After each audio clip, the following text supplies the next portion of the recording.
Alright, so in this tutorial, I'm going to be teaching about doors and whatever else comes to my mind.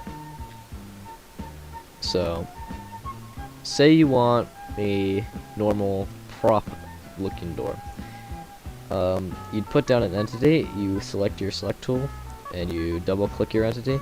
You type in prop underscore door rotating. And then you press on it and you press apply. Now you will have a blank square. Now, what you want to do is you want to go to world model in your property names and values. World model, you press on it and then you press browse. Now when you first press browse, this window will be really weird. It'll be like really scrunched up. You just gotta close it and reopen it and it'll fix. So now in the model browser, you just want to type in door. Now for me, I always use the props C17 door 01 left. This one just always works. Some don't. So now that you have it, you copy, and I just paste it again, so it's just on top of the floor here. Now, you could just leave it like this, and it would work. But let me teach you about another thing here. If you go into flags, this is another tab up here. You can have flags for this object. It's kind of like a bunch of booleans, I guess. So starts open, basically just meaning it'll be open. Starts locked, meaning you can't open it if this flag is ticked. Door silent. These are pretty self-explanatory. But you can change some of those values. Now this is just for a simple door. Another thing you can do is if you go to skin in here, you can change these skins. So if I put in 1 and apply, you got different skins for this door. Now this is how you make your map really shine, because I remember I would just put the same old this type of door for every single door in my map, when I could have done something like this rather than that, and I could have had variation in my doors. Another thing you can do is say you want a door texture, you find a good door texture you want.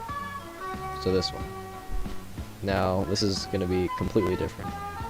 So you want to grab your brush tool and you want to make a brush that you want to be the size of your door. Just drag it out like that real quick. This is a quite small door, but hang on. Okay, we'll just say that. So another application that your texture tool can do is you got all these texture settings. So in Justify here, you can press fit. Now the door just fits right onto your brush. No stretching, no whatever. Now another thing, you can change the texture scale and stuff. Texture shift, so if you want to go more up, you can actually hold these. But I just suggest fitting it. Now in the last episode I showed you how to make a trigger. You're going to do the same thing kind of. You're going to press Control and T to tie a entity to the brush. Now in here, rather than you want to keep the func, and you want to just get func door and func door rotating. These two are the doors for brushes. So func door, this will just be like sliding. So hence it doesn't have the rotation in the name, it just slides. So in here, you always need to go into flags, because for some reason it's always off. So you want to disable touch opens, because if you just walk into it, it'll open. Use opens, that's when you press E, then it'll open. And toggle, basically it's just toggling. So it'll open, then you can close it again, because it's toggling it.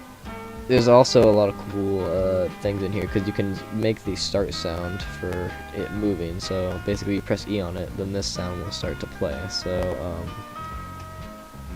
in this sound browser here, don't put sound name, just go to filter, and you always want to go on raw, in my opinion, because it'll just show you basically every single sound you can get. So then in filter you want to press door, still not pressing enter. You could all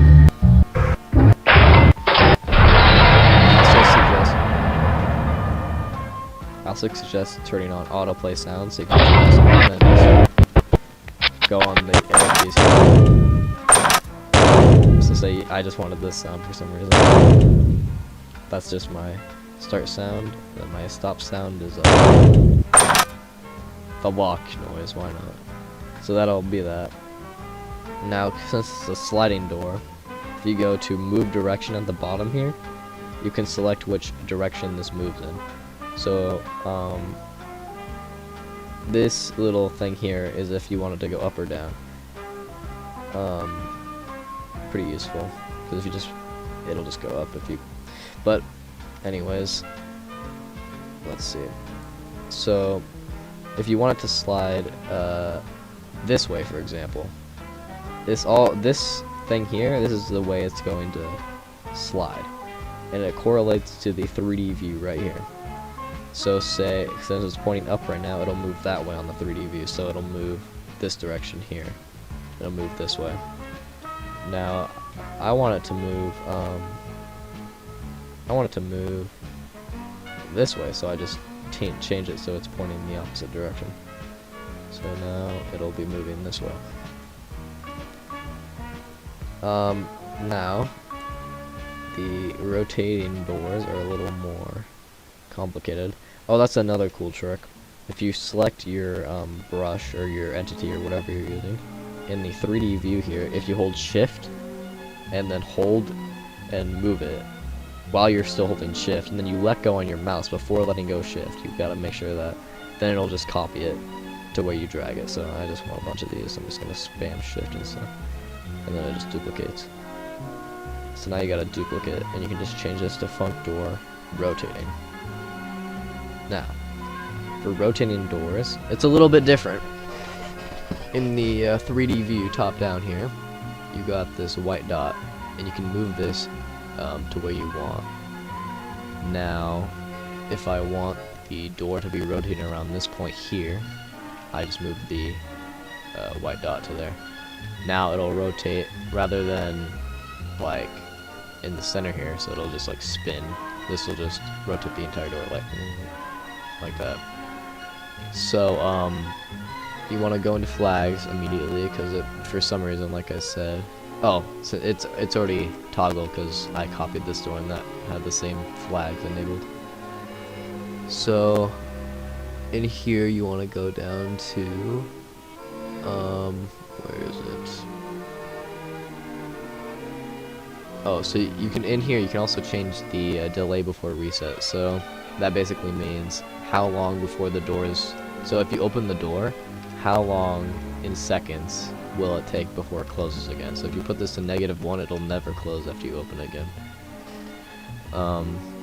You also change the speed in here and a lot of other stuff. So for the rotating door, you gotta really play around with the settings, especially if you have a weird rotating door like a flap kind of. You're gonna have to check reverse direction, X axis and Y axis. You're gonna have to do a bunch of that.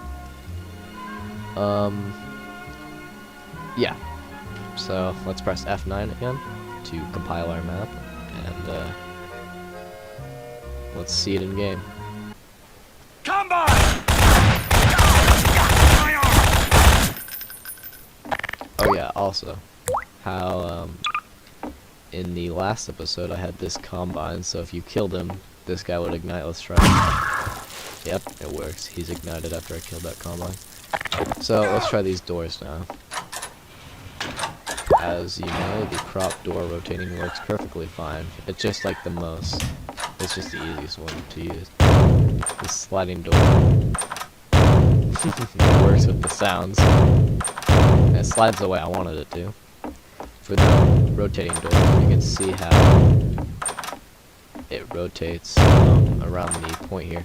Now I actually think I have it set so it can only go one way instead of going both ways.